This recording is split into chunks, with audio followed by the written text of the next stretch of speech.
Perintah Kaisar Naga, Bab 3071-3073. Ketika Ben mendengar ini, dia baru menyadarinya. Sekarang, Yihe telah kehilangan kemampuan bertarungnya, dia tidak perlu takut kepadanya. Setelah memikirkan hal itu, kepanikan di wajah Huben tiba-tiba menghilang, kemudian dia mencibir dan berkata, "Yihe, kamu telah kehilangan semua kekuatanmu, aku tidak pernah menyangka, kamu akan berani kembali ke kota kekaisaran iblis ini. Namun, mengingat kamu sebagai tuanku sebelumnya, dan aku sudah melayanimu selama bertahun-tahun, aku tidak perlu membunuhmu. Akan tetapi, kamu harus menemukan Putri Yixia, dan membiarkannya menikah denganku, maka, kamu akan menjadi ayah mertuaku. Dan, kamu bisa tinggal di sini, untuk menikmati sisa hidupmu dengan tenang, di dalam kota kekaisaran iblis ini." Menyaksikan Huben berkata dengan penuh percaya diri, Yihe, mau tidak mau mencibir di sudut mulutnya. "Hanya penjaga gerbang kecil sepertimu, dan kamu ingin menikahi Putri Yixia, apakah kamu sedang bermimpi?" Mata Yihe penuh dengan penghinaan, dan dia melambaikan tangannya dengan santai. Boom! Aura menakutkan meletus tiba-tiba, dan Jenderal Kota Raja Mingli, yang menyuruh Huben untuk tidak takut barusan, tidak punya waktu untuk bereaksi, dan seluruh tubuhnya meledak seketika. Untuk sesaat, aula dipenuhi kabut darah, dan seorang Jenderal Kota Raja Mingli segera menghilang. Melihat pemandangan yang ada di depannya, mata Huben tercengang. Dia tidak berharap Yihe bisa memulihkan kekuatannya, dan wajah para jenderal dari kota Raja Mingli juga berubah drastis. Sekarang, Yihe telah mendapatkan kembali kekuatannya, itu bukanlah sesuatu yang bisa ditangani oleh bidak-bidak ini. Beberapa jenderal kota Raja Mingli saling memandang, dan kemudian bergegas melarikan diri dengan putus asa. Mereka hanya ingin melarikan diri, selama mereka bisa melarikan diri dan kembali ke kota Raja Mingli, mereka telah menyelamatkan hidup mereka sendiri. Ketika Yihe menyaksikan beberapa jenderal dari kota Raja Mingli bergegas melarikan diri, dia tetap tenang dan tidak bergerak sama sekali. Semburan aura yang dahsyat meletus dari tubuh Yihe, para jenderal yang melarikan diri untuk hidup mereka, merasakan bahu mereka sangat berat, dan semua orang jatuh ke lantai dalam sekejap. Masing-masing dari mereka, tampaknya sedang ditimpa oleh gunung, dan mereka tidak bisa bangkit, tidak peduli seberapa keras mereka berusaha. Boom, boom, boom. Terdengar suara ledakan yang keras, tubuh para jenderal kota Raja Mingli, semuanya hancur oleh nafas ini, dan mereka semua berubah menjadi kabut darah. Yihe tidak perlu melawan mereka sama sekali, lagi pula, perbedaan kekuatannya terlalu besar. Huben menyaksikan semua adegan yang ada di depannya, seluruh tubuhnya gemetar begitu parah. Blok. Ben berlutut, lalu dengan putus asa memohon belas kasihan. "Kaisar Iblis, tolong maafkan aku, Kaisar Iblis, tolong maafkan aku. Aku telah ditipu oleh Xavier, untuk melakukan semua ini, tolong selamatkan hidupku." Huben bersujud dan memohon belas kasihan. Akan tetapi, di mata Yihe, tidak ada belas kasihan sama sekali. Untuk pengkhianat seperti ini, Yihe tidak akan memberinya kesempatan. Yihe segera melambaikan tangannya, dan kekuatan hisap yang sangat besar, membuat Huben tertarik ke arah tangan Yihe dalam sekejap. Huben dipegang kerahnya oleh Yihe, jadi, dia tidak mempunyai kemampuan untuk melawan. Perbedaan kekuatan di antara keduanya terlalu besar. Yihe berjalan keluar dari istana, dengan mencengkeram Huben di tangannya, dan para penjaga kota kekaisaran yang dia lewati, semuanya membungkuk satu demi satu. Setelah berjalan jauh di luar gerbang kota kekaisaran iblis, Yihe berhenti sejenak. Wajah Huben pucat saat ini, dia tidak tahu bagaimana Yihe akan menghukumnya. Pada saat ini, celana Huben telah basah oleh air kuningnya sendiri. "Kemarilah!"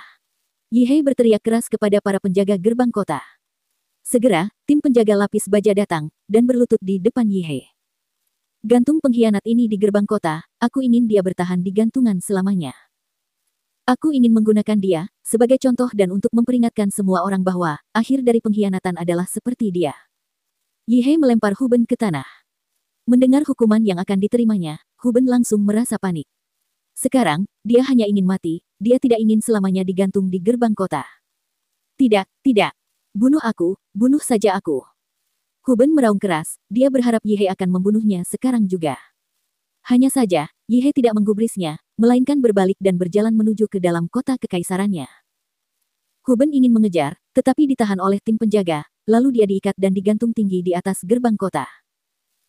Di masa depan, Huben akan selamanya menderita, karena akan selalu diterpa angin dan terkena panasnya sinar matahari, serta segala macam siksaan, tetapi dia tidak bisa mati. Saat ini, Huben merasakan penyesalan di dalam hatinya, tetapi, semua itu sudah terlambat. Di sisi lain, Dave mengikuti Yulian masuk ke dalam pesawat, bergegas terbang menuju ke daerah lautan tinta. Karena jarak yang cukup jauh, dan pesawat yang mereka tumpangi begitu bobrok, kecepatan terbangnya relatif lambat. Sambil duduk di pesawat, Dave memanfaatkan waktu luang yang langka ini, untuk memilah-milah berbagai aura aslinya. Selama perjalanan ke ujung utara, Dave memiliki ruang asli, dan juga merasakan beberapa jenis aura asli. Ini adalah keuntungan yang sangat besar. Ada juga cambuk ajaib, senjata ajaib kuno semacam ini, akan sangat berguna bagi Dave ketika menghadapi kultivator iblis. Dave duduk bersila, sambil menutup matanya, dan kesadaran memasuki ruang aslinya. Menyaksikan ruang aslinya yang sebesar galaksi, serta bintang-bintang yang tak terhitung jumlahnya, Dave merasakan kulit kepalanya kesemutan. Ruang aslinya sendiri sangat besar, dengan begitu banyak bintang-bintang yang masih gelap. Berapa banyak jenis aura asli yang perlu dia pahami, untuk membuat bintang itu bersinar, yang kemudian bisa menerangi seluruh galaksi. Tuan Chen. Tepat setelah kesadaran Dave memasuki ruang aslinya, Yakub tiba-tiba berbicara. Ada apa? Dave menatap Yakub dan bertanya. Tuan Chen, aura aslimu sangat besar, aku ingin bertanya, bolehkah aku menggunakan sumber api Tuan Chen, untuk berkultivasi? Tapi, aku bersumpah, aku sama sekali tidak punya niat lain, dan aku tidak akan pernah mengkhianati Tuan Chen. Selama periode waktu ini, aku menyadari bahwa Tuan Chen bukanlah orang biasa. Kamu adalah perpaduan antara naga dan burung phoenix, merupakan kehormatan bagiku untuk bisa melayani Tuan Chen. Yakub berkata dengan sangat tulus. Meskipun Yakub sekarang hanya sisa jiwa, yang hidup di lautan kesadaran Dave bisa memusnahkannya kapan saja jika dia mau. Yakub hanya perlu menemukan tubuh fisik, atau ramuan untuk kelahiran kembali tubuh fisik, dan dia bisa pulih sepenuhnya.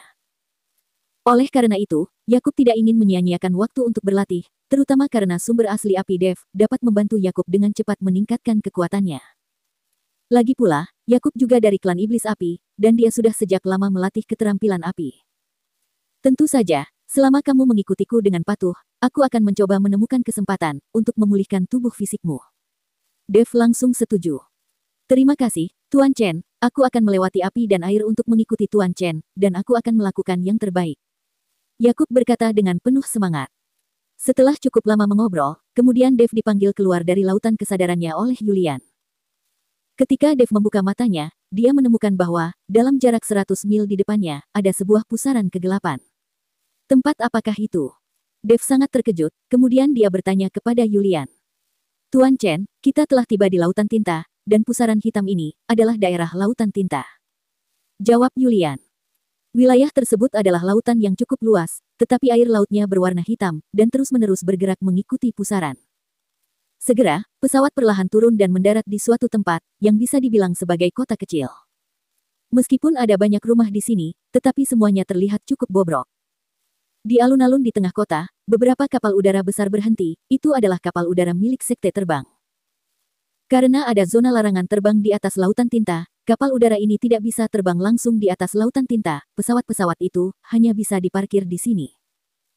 Ketika pesawat yang ditumpangi Dave dan Yulian berhenti, segera, ada seorang murid dari sekte terbang, yang bertanggung jawab untuk menjaga pesawat-pesawat itu, segera berlari ke arah Yulian. Tuan Muda Yulian. Kata murid sekte terbang itu, membungkuk sedikit hormat, dan menyapa Yulian. Apakah ada berita tentang ayahku? Yulian bertanya dengan nada khawatir. Murid sekte terbang menggelengkan kepalanya, kemudian menjawab, masih belum ada berita dari Master Sekte. Aku mendengar desas-desus, kapal roh yang ditumpangi Master Sekte, beserta beberapa anggota yang bersamanya, tenggelam di lautan tinta. Tubuh Yulian gemetar, ketika mendengar berita ini, dia mencoba yang terbaik untuk menekan kesedihan di dalam hatinya. Dia menyadari bahwa, dia tidak boleh menyerah sekarang, karena sekte terbang bergantung kepadanya. Ceritakan secara detail, apa yang telah terjadi. Mungkinkah anggota dari sekte penusuk awan, bisa melewati lautan tinta tanpa masalah? Yulian tidak mengerti, kapal roh yang ditumpangi ayahnya tenggelam, namun, kapal roh yang ditumpangi anggota sekte penusuk awan, bisa melewati lautan tinta. Tuan Muda, sekte penusuk awan, mendapatkan kumpulan penyu spiritual dari suatu tempat. Dengan penyu spiritual ini, mereka bisa bepergian dengan bebas di lautan tinta, tanpa khawatir akan angin dan ombak di lautan tinta. Beberapa anggota mereka, merebut banyak pesawat kami. Murid sekte terbang menjelaskan. Penyu spiritual. Yulian terdiam. Yulian, mari kita cari tahu situasinya terlebih dahulu, lalu, kita akan pergi ke lautan tinta untuk mencari tahu. Mungkin, ayahmu dan yang lainnya masih baik-baik saja. Dev berkata untuk menenangkan Yulian. Dia tahu bahwa Yulian sedang linglung saat ini, dan tidak tahu harus berbuat apa. Baiklah, ayo kita pergi ke Lautan Tinta, untuk melihat situasinya. Yulian mengangguk, lalu menatap murid sekte terbang dan berkata. Pergi dan segera beli beberapa tiket kapal roh, aku ingin pergi ke Lautan Tinta. Ketika murid sekte terbang mendengar ini, dia langsung bertanya-tanya. Tuan muda, sudah tidak ada tiket kapal roh yang tersedia, tiket kapal roh sudah terjual habis. Sialan, bagaimana bisa, tiket kapal roh yang begitu banyak, tidak ada yang tersisa. Yulian mengutuk dengan marah, setelah mendengar perkataan murid sekte terbang itu. Tanpa tiket kapal roh, apakah kita tidak bisa pergi ke Lautan Tinta? Dev bertanya dengan bingung. Kita tidak bisa pergi ke sana, tanpa tiket kapal. Akan tetapi, ada cara lain untuk mendapatkan tiket kapal. Bisik Yulian kepada Dev. Beli dari orang lain dengan harga tinggi. Tanya Dev. Yulian menggelengkan kepalanya. Kita akan merampas dari seseorang. Lagi pula, tiketnya tidak terdaftar atas nama orang tersebut, siapapun yang memiliki tiket, bisa naik ke kapal roh. Ketika Dev mendengar ini, dia menganggap itu ide yang cukup bagus. Mari kita rampas 2 atau 3 tiket dari orang lain. Bagaimanapun, di dunia surga dan manusia ini, semuanya bisa terjadi. Di mana kita bisa mengambil tiket itu? Kueni menjadi tertarik saat ini. Tentu saja, kita akan pergi ke dermaga. Hanya mereka yang sudah membeli tiket, bersiap untuk naik ke kapal. Jawab Yulian. Segera, mereka bertiga berjalan menuju dermaga.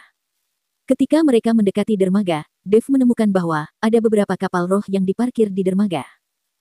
Ada cahaya redup yang bersinar di sekitar kapal, sebuah formasi menyelimuti seluruh kapal. Di antara kapal-kapal yang diparkir, ada sebuah kapal roh, yang tingginya puluhan meter, menjulang seperti gunung. Banyak orang yang sudah mengantri untuk naik ke kapal, dan kapal roh besar inilah yang akan mereka gunakan. Di sekitar dermaga, ada banyak orang yang cukup licik, mereka semua sama seperti Dev, berencana mengambil kesempatan untuk mencuri tiket. Sial, tiket kapalnya sudah terjual habis dalam beberapa jam, itu terlalu cepat. Seorang lelaki besar, mengerutkan kening dan berteriak, jelas, dia juga tidak kebagian tiket kapal. Awalnya, Lautan Tinta sangat berbahaya, dan orang-orang ini tidak ada yang berani pergi ke sana. Sekarang, ketika mereka mendengar ada harta karun di Lautan Tinta, mereka semua berduyun-duyun ke sana, mereka tidak takut mati di Lautan Tinta. Aku mendengar bahwa, kapal roh tenggelam beberapa hari yang lalu, dan ratusan biksu mati. Itu sebuah tragedi yang memilukan. Mungkin, dengan tidak mendapatkan tiket, merupakan sebuah keberuntungan bagi kita. Banyak biksu yang tidak kebagian tiket, saling mengeluh dan menghibur. Dan, kedatangan Dev dan yang lainnya, langsung menarik perhatian para biksu ini. Terutama Kueni, yang mengenakan gaun putih bersih, ditambah dengan karakter dingin wanita muda, sangat menarik perhatian mereka. Sangat cantik, wanita yang sangat cantik. Apakah dia ingin pergi ke Lautan Tinta, untuk menghadapi kematian? Sayang sekali, jika wanita cantik seperti ini, dimakamkan di Lautan Tinta. Banyak biksu menatap Kueni, dan melontarkan kata-kata sinis, yang membuat Kueni sedikit marah. Semakin banyak biksu yang memandang Kueni, melihat sosok ramping Kueni dan kulit seputih salju, seperti peri yang turun ke bumi. Terutama, aura es yang unik di tubuh Kueni, sangat menarik perhatian mereka. Dengan penampilan Kueni, banyak biksu pria yang menelan ludah mereka, dan memperhatikan dengan seksama. Bahkan, ada beberapa biksu wanita, yang merasa iri kepada Kueni. Bersambung.